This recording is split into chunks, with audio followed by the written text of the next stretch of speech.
നമ്മൾ തയ്യാറാക്കാൻ പോകുന്നത് പെപ്പർ ജീര ചിക്കനാണ്. ഇതൊരു വെറൈറ്റി ആയിട്ടുള്ളൊരു ഡിഷാണ്. നമ്മൾ സാധാരണ ചിക്കനൊക്കെ റോസ്റ്റ് ചെയ്യുന്നേക്കാളും വ്യത്യസ്തമായിട്ടാണ് ഇത്. ചിക്കൻ കാണുമ്പോൾ തന്നെ റെഡ് കളറല്ല, ഒരു ഗ്രീനിഷ് കളറിലാണ് ഇരിക്കുന്നത്. അതുപോലെ തന്നെ ഇതിൻ്റെ ടേസ്റ്റും ഒരു വെറൈറ്റിയാണ്. ഇതുവരെ ചെയ്തിട്ടില്ലാത്തവർ ഈ ചിക്കനൊന്ന് തീർച്ചയായും ട്രൈ ചെയ്ത് നോക്കണം. ഇതിന് അധികം സാധനങ്ങളൊന്നും വേണ്ട. എങ്ങനെയാണെന്ന് നമുക്ക് പെട്ടെന്ന് തന്നെ ഒന്ന് നോക്കാം. ആദ്യം തന്നെ ഒരു ചെറിയ പാൻ നമുക്ക് സ്റ്റൗവിൻ്റെ മുകളിൽ വെച്ചിട്ട് കുറച്ച് പെരിഞ്ജീരകം ഒരു 2 ടേബിൾ സ്പൂൺ ചേർക്കുന്നുണ്ട്. ഒരു കുരുമുളകും അതുപോലെ തന്നെ ഒരു 3 ടേബിൾ സ്പൂൺ. പിന്നെ നല്ല ജീരകം 1 ടീസ്പൂൺ. ഇത്രയും സാധനങ്ങൾ ചേർത്ത് നമുക്കൊന്ന് ഫ്രൈ ചെയ്യണം. എണ്ണയൊന്നും ചേർക്കണ്ട, ഡ്രൈ ആയിട്ട് ഒന്ന് ഫ്രൈ ചെയ്തെടുത്താൽ മതി.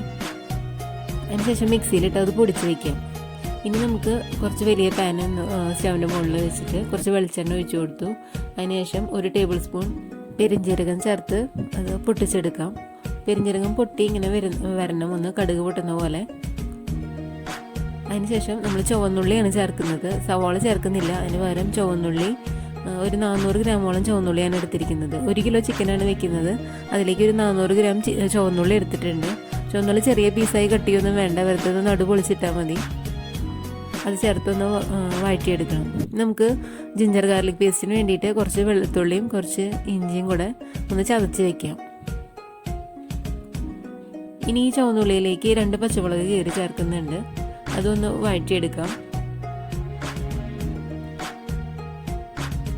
അതൊന്ന് ഫ്രൈ ആയി വരുമ്പോൾ നമ്മൾ ചതച്ച് വെച്ചിരിക്കുന്ന ജിഞ്ചർ ഗാർലിക് പേസ്റ്റ് കൂടെ ചേർത്ത് ഒന്ന് വഴറ്റിയെടുക്കണം.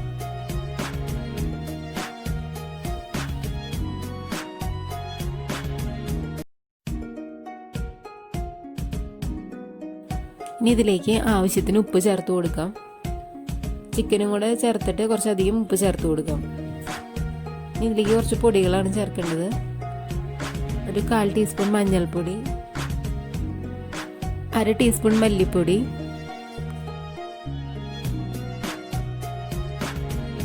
1 ടീസ്പൂൺ ഗരം മസാലപ്പൊടി. ഇത്രയും പൊടികൾ ചേർത്ത് ഇത് നന്നായി ഒന്ന് വഴറ്റിയെടുക്കണം. നന്നായി വഴറ്റി വന്നതിന് ശേഷം നമ്മൾ കഴുകി തയ്യാറാക്കി വെച്ചിരിക്കുന്ന ചിക്കൻ പീസസ് ചേർത്ത് കൊടുക്കാം.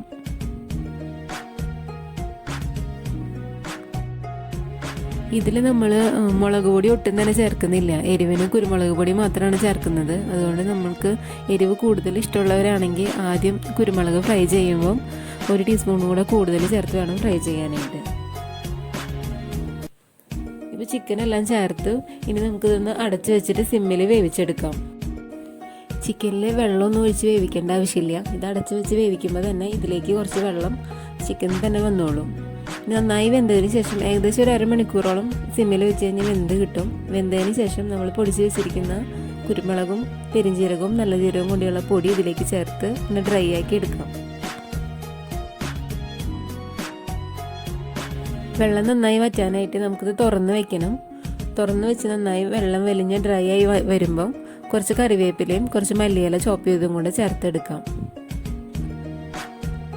ഇത്രയേ ഉള്ളൂ, നമ്മുടെ പെപ്പർ ജീര ചിക്കൻ ഇവിടെ റെഡിയായി. ഇതൊരു വെറൈറ്റി ടേസ്റ്റാണ്. ഇതുവരെ കഴിച്ചിട്ടില്ലാത്തവർ എന്തായാലും ഒന്ന് ട്രൈ ചെയ്ത് നോക്കി ഫീഡ്ബാക്ക് അറിയിക്കണം. ഇതെല്ലാവർക്കും ഇഷ്ടപ്പെടുന്ന ഒരു ചിക്കൻ റെസിപ്പി തന്നെയാണ്. ഇഷ്ടപ്പെട്ടാൽ ലൈക്ക് ചെയ്യാൻ മറക്കരുത്. പിന്നെ ഈ ചാനൽ ആദ്യമായിട്ട് കാണുന്നവരാണെങ്കിൽ പ്ലീസ് സബ്സ്ക്രൈബ്. Thank you.